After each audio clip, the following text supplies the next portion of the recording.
Mary കുറേ നേരമായിട്ട് പറയുന്നത് മേരിക്ക് ഒരു ഗ്ലാസ് വെക്കാനുള്ള അനുവാദം കൊടുക്കണം. മേരി ഒന്ന് വെച്ചു. ഇല്ല, ഇത് ഞാൻ വെക്കില്ല. ഇനി വെക്കില്ല. ആദ്യം ഒരു പറഞ്ഞ ഒരു 10 മിനിറ്റെങ്കിലും എനിക്ക് തരാം. ഒന്ന് വെച്ചേ, കാണാൻ വേണ്ടി വെച്ചോ.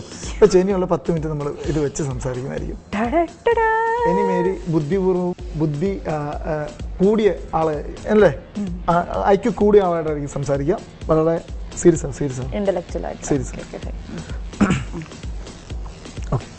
പഠിത്തമൊക്കെ എങ്ങനെ പോകുന്നു?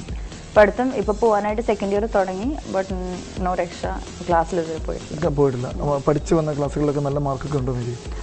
കുഴപ്പമില്ല, ഞാൻ വലിയ പഠിപ്പിച്ചിട്ടൊന്നുമല്ല.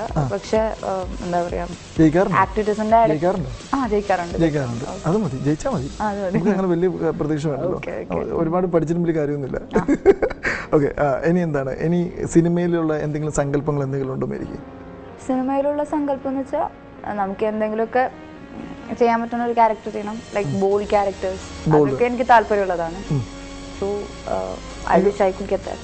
എനിക്ക് തോന്നുന്നു എനിക്ക് കുറച്ചും കൂടി ബോൾഡ് ആയിട്ടുള്ള ക്യാരക്ടേഴ്സ് ചെയ്യാൻ വേണ്ടി പറ്റും എന്ന് തോന്നുന്നു.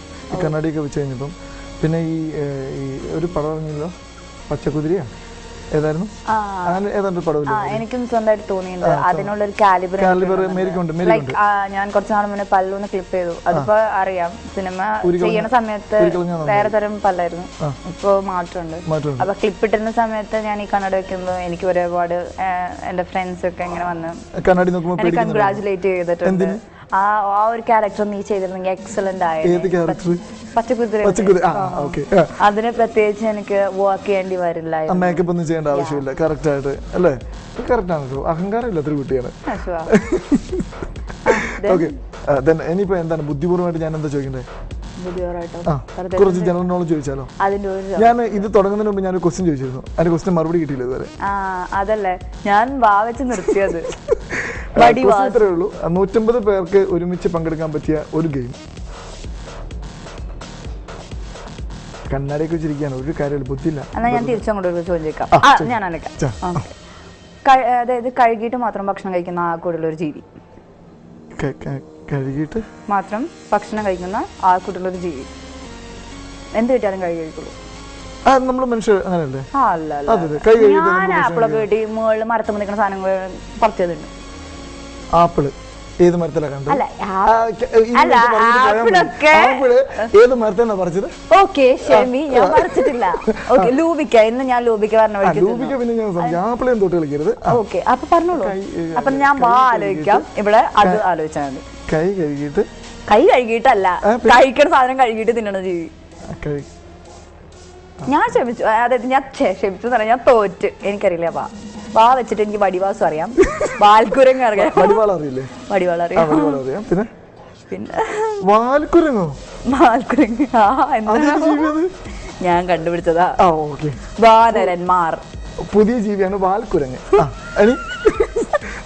അതെ, മുറിഞ്ഞു പോയ വാലില്ലാത്ത കുരങ്ങനാണ് വാൽക്കുരങ്ങ്. മുറിവാലം കുരങ്ങ് എന്നൊക്കെ പറയാം. സിംഹവാലം കുരങ്ങ് എന്ന് കേട്ടിട്ടുണ്ട്. അപ്പൊ പോരട്ടെ. കഴുകിയിട്ട് മാത്രം ഐസ്ക്രീം കൊടുത്തു വെക്കുക. അത് ഐസ്ക്രീം കഴുകിയിട്ട് തിന്നോളൂ. അല്ല, അങ്ങനെ ആയിരിക്കും. ഞാൻ തോറ്റു. ഞാനും തോറ്റു. ആദ്യം എന്നോട് ചോദിച്ചോണ്ട് ഉത്തരം പറ. വള്ളംകളി. ഞാൻ ചോദിച്ച ഉത്തരം റക്കൂൺ. റക്കൂൺ അതാണ് സാധനം. അതൊരു ജീവിയാ. പോയി ഗൂഗിൾ ചെയ്യ മനുഷ്യ. ഓഹോ, എങ്ങനെ ഇരിക്കും ജീവി? അത് എങ്ങനെ ഇരിക്കും? ഇങ്ങനെ തന്നെ ഇരിക്കാം. എവിടെ കാണപ്പെടുന്ന ജീവിയാണ്? അതെനിക്കറിയില്ല, സോറി. ഞാൻ അത്രയോ ഒരു ലെവലായിട്ടില്ല. ഞാൻ സിന്ന കുഴന്ത. അതെ, ഒരു കാര്യം പറഞ്ഞാൽ പെർഫെക്ഷൻ വേണം. ഞാൻ പറഞ്ഞു വള്ളംകളി ആലപ്പുഴയിൽ പോയി കാണാം. വള്ളംകളികളുടെ സമയത്ത് പോയി പറഞ്ഞ കാര്യങ്ങൾ അല്ലെങ്കിൽ പിട്ട കാര്യങ്ങളെ കുറിച്ച് നന്നായിട്ട് അറിയാം. ഈ വാച്ച് ഉണ്ടാക്കിയതാരാ? ഇത് ഫാസ്റ്റ് ട്രാക്ക് കമ്പനിയാണ് ഉണ്ടാക്കിയത്. അല്ല, അത് ഉണ്ടാക്കി അതിന്റെ ഡിസൈനർ ആരാ? ഫാസ്റ്റ് ട്രാക്കിന്റെ ഓണർ. ഫാസ്റ്റ് ട്രാക്കിന്റെ ഓണർ അല്ലേ? നമുക്കിത് കഴിഞ്ഞതിന് ശേഷം പറഞ്ഞു മതി. അറിയോ ഫാസ്റ്റ് ട്രാക്കിന്റെ ഓണർ? എനിക്കറിയില്ല. ഞാൻ പറഞ്ഞില്ലേ, എനിക്ക് എല്ലാത്തിനെ കുറിച്ചൊന്നും അറിയില്ല. എനിക്ക് കുറച്ച് കാര്യങ്ങൾ എനിക്കും അറിയില്ല. എനിവേ, എന്തായാലും മേരി ഒരുപാട് സമയം നമ്മളോട് ചാറ്റ് ചെയ്തു. എങ്ങനെ ഉണ്ടായിരുന്നു മേരി 1TV ഒരു ചാറ്റിംഗ് അനുഭവം? ക്യാമറകൾ ഉണ്ടായിരുന്നല്ലേ ഇവിടെ? ഉണ്ടായിരുന്നല്ലേ? ഇതറിഞ്ഞിരുന്നെങ്കിൽ ഞാൻ ഇതൊന്നും പറയില്ലായിരുന്നല്ലേ? കുറച്ചുകൂടി ബുദ്ധിപരമായിട്ട് മേരി സംസാരിച്ചേനെ. അതെ, പക്ഷെ എനിക്ക് ഇന്റലക്ച്വൽ അവരിന് വേറൊരു അവസരം തരൂ. അടുത്ത പടത്തിന് ഞങ്ങൾ ചാൻസ് തരും. കുറച്ചുകൂടി ബുദ്ധിപരമായിട്ട്. ഏത് പടം? അല്ല, അടുത്ത പടം റിലീസ് കഴിഞ്ഞതിന് ശേഷം. അങ്ങനെ പറയല്ലേ മേരി, ഞങ്ങൾ ഒരുപാട് പ്രതീക്ഷിക്കുന്നുണ്ട്. മനസ്സിലാക്കണം. ഓക്കെ. എന്നിട്ട് എന്താണ് വൺ ടിവിന്റെ പ്രേക്ഷകരോട് പറയാനുള്ളത്? ദയവ് ചെയ്ത് ഇന്റർവ്യൂവിന് ഇങ്ങനത്തെ ആൾക്കാരുടെ അടുത്ത് വരരുത്, നിങ്ങൾ അറുത്ത് മുറിച്ച് കൊല്ലും. അതാണ് ഫസ്റ്റ് തിങ് പറയാനുള്ളത്. ഓക്കെ, അടുത്തത് പിന്നെ ക്രൗൺ പ്ലാസ എന്ന് പറഞ്ഞ സ്ഥലം എനിക്ക് ഭയങ്കരമായിട്ട് ഇഷ്ടപ്പെട്ടു. ഞാൻ പറ്റുകയാണെങ്കിൽ എപ്പോഴെങ്കിലും കൂടെ ഒന്ന് ദിവസം സ്റ്റേ ചെയ്യണമെന്ന് ഒരു ആഗ്രഹമുണ്ട്. അത് അതിമോഹമായിരിക്കും. പിന്നെ നിങ്ങൾക്ക് എല്ലാവർക്കും എന്റെ ഈ ഇന്റലക്ച്വൽ കണ്ണട ഇഷ്ടപ്പെടുമെന്ന് വിചാരിക്കാം. ഭയങ്കര കോസ്റ്റ്ലി ആണ്. അബൌട്ട് ഒരു 400 അടുത്തുണ്ട്. റോഡ് സൈഡ് 400 അടുത്തുണ്ട് കേട്ടോ. ഇതിനോരാ ഭയങ്കര കോസ്റ്റ്ലി. 400 കോസ്റ്റ്ലി. ഇവിടെ വന്ന് താമസിക്കണമെന്നല്ലേ പറഞ്ഞത്? 400 രൂപ വെരി കോസ്റ്റ്ലി. ഈ ചേട്ടന്റെ മാല പണയം വെച്ചിട്ടാണെങ്കിലും ഞാൻ ഇവിടെ വന്ന് താമസിച്ചിരിക്കും ഉറപ്പാ. ഇത് ചുമ്മാ റോൾഡ് ഇപ്പൊ ഞാൻ കാരണം ഒരു കാര്യം മനസ്സിലായത് നിങ്ങൾക്ക് എല്ലാവർക്കും. അടുത്ത കാര്യം, എല്ലാവരും പ്രേമം പോയി കാണാം, പ്രേമിക്കുക, പ്രേമിച്ചുകൊണ്ടേയിരിക്കുക. അല്ല, ഞാൻ ഒരാളെ പോലെ അടുത്ത ദിവസം അച്ഛനും അമ്മയും വന്ന് എന്നെ തല്ലും മിക്കാറും. അങ്ങനെയല്ല, നിങ്ങൾക്ക് എന്തിനു വേണമെങ്കിലും പ്രേമിക്കാലോ.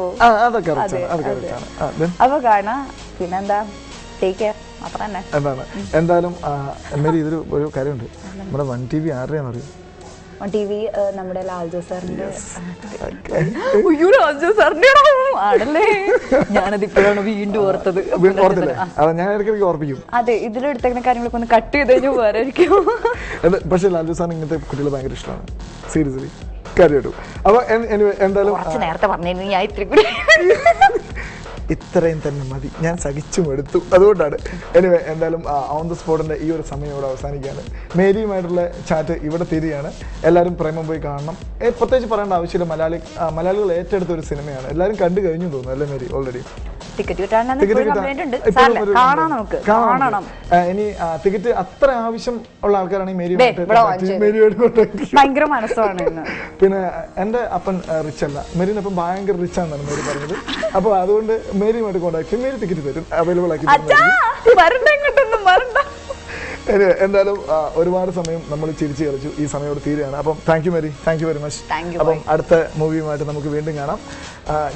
എനിക്കും മേരിന്റെ കൂടുതൽ അഭിനയിക്കുന്നത് ഭയങ്കര ആഗ്രഹമാണ്. അതും പെട്ടെന്ന് തന്നെ സംഭവിക്കട്ടെ. Bye bye, take care. നിങ്ങൾക്ക് ഇതിനൊന്നും വലിയ ശിക്ഷ കിട്ടാനില്ല.